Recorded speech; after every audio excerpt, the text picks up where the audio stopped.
All right, so yeah, thanks to the organizer to give me the chance to talk. I will present a few results we had during my PhD concerning protostars and observed with ALMA in dust polarization. So to start, just I would like to present briefly the star formation cycle of solar star. And so we start at a molecular cloud, which is mainly molecular and eventually dense cores bound object form that evolves into protostars, which are the stage where the mass is accreting from an envelope onto a protostellar embryo. This evolved down to disk and eventually solar type planetary system. So we're going to focus on this stage, and here is a ALMA high resolution image of my favorite source, a class 0 protostars. So class 0 protostars are designate the first stage of the protostellar evolutionary stage. They are mainly consisting in a collapsing envelope, which is dense and cold, falling onto the central protostellar embryo, the future star. And this is really the main accretion phase. And it's what characterizes this type of object. And they are mainly formed of an envelope and also develop bipolar jets that we can see and observe in molecular gas. So there is a couple of problems that remains in our understanding of those objects. The first one is to understand how the collapse proceeds and how the infall is regulated and organized a long time. One observationally probe of this misunderstanding we have is that the luminosity of the star is lower than the expected luminosity, assuming a mass accretion rate that corresponds to the typical lifetime of protostars. So one needs to improve our understanding of how the collapse proceeds and what are the accretion mechanisms at this stage. The second problem that is important is to understand the evolutionary path of dust at this stage. We need to explain how cosmic dust grains of typical 0.1 micron size evolve to pebbles and planetesimals in disk. And the class 0 stage is really the transition between these two cases. And we think that dust evolution is actually efficient and occurring in this object, but still needs to be constrained and quantified. And so for this, we are using ALMA dust polarization observation to map the magnetic field and to understand the role of magnetic field in the collapse. And we also use dust polarization to constrain the dust parameters. Here is a famous observation of ALMA toward the B335 class 0 core. So on the left, I show an example. I show the ALMA observation. The color scale is the dust, and the segments are the magnetic field inferred from dust polarization. So this is clearly an example of a magnetically regulated collapse, where we see that the magnetic field has a dynamical role along the collapse and regulates it. To understand this such map, we need to, however, to quantify and understand the degree of coupling between the magnetic field and the gas, and this can be constrained with the knowledge we can develop of the ionization fraction along the core, and also the dust characteristics, because the dust in this object are the main charge carriers, and therefore are responsible for the coupling between the magnetic field and the gas. And a few words also about the origin of the dust polarization and why do we trace magnetic field with dust polarization. Is because dust grains are asymmetric and aligned, and therefore the thermal emission is linearly polarized. And several mechanisms has been used to to explain why the dust grain maintain a given alignment with time with respect to many fields. And this is the RATS alignment, the radiative alignment torques mechanism called RATS. And this is challenged right now with the observation of those embedded cores. Basically, those grains in this mechanism maintain their angular momentum aligned with the magnetic field thanks to interaction with impinging photons. Other mechanisms also exist, and for example, the K-RAT, which is this time the alignment of those grains with respect to the irradiation field. And here is a sample of observation we have collected these last years of classical protostars. The color scale each time is the intensity, right? So more or less trace the mass because, or I mean, more or less trace the column density because the envelope is in many cases optically thin, and the line segments trace the magnetic field orientation. So several things can be already inferred from here.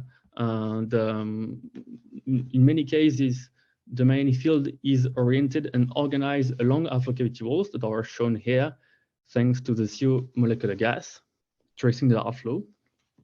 And in some sources, polarized intensity is detected in the envelope, not linked with the outflow, but is thought to be linked with accretion streamers, just like in this source here. So to further identify this potential dynamic role of the magnetic field, we can derive a histogram of relative orientation of the magnetic field with respect to density gradients. An example here is shown in this first image, where this histogram has been compared. I mean, the histogram of this source in the Semperance cloud has been compared to several simulation, more or less magnetized, and so this tool can be used to quantify the relative magnetization of a collapsing core. And in our sources, we have run this tool and exhibit different regions of the core where either the magnetic field is dynamically important, such as the center, where we detect hourglass shape B field morphology. However, in some other place of the core, just like cavity walls or streamer, the magnetic field is perpendicular to density gradients and seems to be more following the inflow, and it's not dominant. So this is highlighted here in this. This is highlighted here in this four sources, where we have on one side the magnetic field that is following outflow cavity walls and not potentially dynamically important. On the right-hand side, I show cases where we have exclusively accretion streamers traced by the magnetic field maps. And we have run several models to try to understand this potential role of the magnetic field, and we see that the actual behavior of the core in simulation is really linked to the initial magnetization and the ratio of initial turbulence to magnetic field, and it has also a strong impact on how the inflow proceed and on the accretion rate along time onto the central protostars. Now I'll present a few results not related to the magnetic field, but just related to the dust grains and how dust grains align themselves and what can we learn from dust grain characteristics with dust polarization. So for this, we have gathered a sample of class 0 protostars shown here on the left-hand side, and we have compared the dust grain alignment efficiency with models of MHD models run with the radiative transfer, implementing different models of grain alignment, either perfect alignment in blue or RATS alignment in green, and the ALMA observation are in gray. And we can infer constraints on the role of irradiation onto the grain alignment or the dust grain characteristics. And here is an example of a study that has showed that the grain alignment efficiency is sensitive to the maximum dust grain size in the envelope. Again, here the gray are the ALMA data, and the models implementing different maximum grain size are in different tints of red. And we saw that a certain amount of dust grain growth is important, is needed to be implemented to reproduce the level of grain alignment efficiency observed in ALMA data. So we showed that the polarization can be a tool to probe grain growth at this stage. And this raised several questions, such as where do these large grain come from? Either the grain growth is efficient in situ along the collapse, and the current model of grain coagulation along the collapse more or less reproduce the maximum dust grain size, or the dust grain size, or the dust grain growth is efficient in the disk at the center, and the airflow or wind export back or expel the large grains in the envelope, and the presence of large grains in the envelope is explained via this phenomenon. 3 minutes left, sorry. Yeah, sure, thanks. A last thing I would like to highlight in our result of investigating the dust polarization is the role of the irradiation field. Still with this ALMA data, we have compared the dust polarization map. So here is an example of the B335 with the several molecular traces. The CCH molecule is shown here. This is the band 6 transition moment 0 in blue contours. And because this line is thought to be UV sensitive, so sensitive to the irradiation, we have tried to compare the expected irradiation needed from the grain alignment side to explain the dust polarization with the map of these UV sensitive molecules. And we have found that irradiation seems to be an important ingredient in aligning the dust grains. However, the pure irradiation heating is maybe not dominant in all the region of the core, and that mechanical heating can also be important in the alignment of grains. And this has been shown also with observation of shock traces such as SO and overlapping emission with, again, the dust polarization. And finally, a last thing that I would like to highlight, that with respect to the role of the irradiation on the grain alignment, is that if the irradiation is too high, the dust grain can disrupt under the effect of too high rotation speed of the grain. And this could lead to the disruption and therefore the decrease in size of the effective dust grain size distribution. So we have explored this effect in our models and found that it can be efficient if the core exhibits a large amount of accretion luminosity toward the airflow cavities, as shown here in this model, and airflow cavity walls. And I will now conclude with a global picture where I write here all the physics and chemistry I mentioned.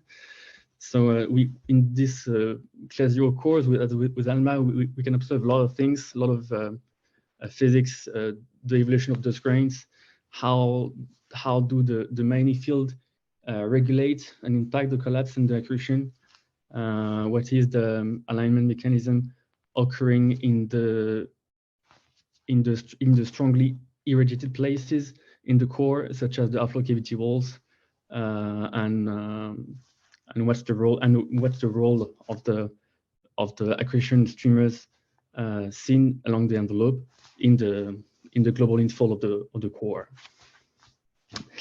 That's it, and thank you for your attention. Thank you very much, Valentin. So are there any questions from our audience? Oh, yes, there is a question by Mathilde. I think you can ask it yourself if you want. Unmute yourself and ask your question.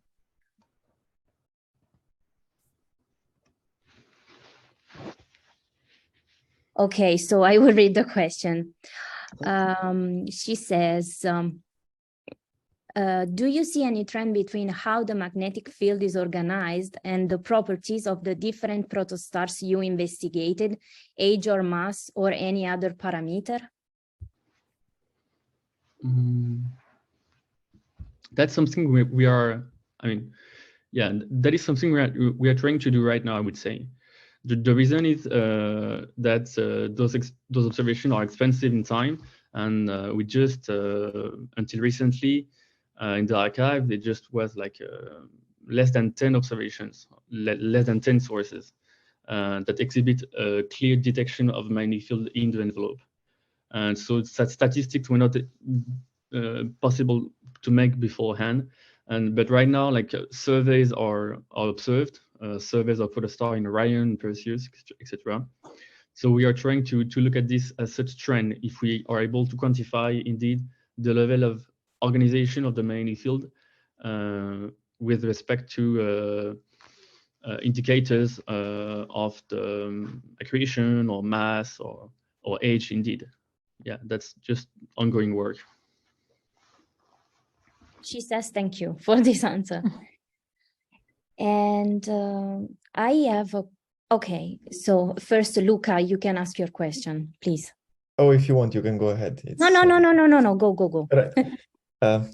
But actually, I will start my video as well. Hi, Valentin. Thanks for the talk.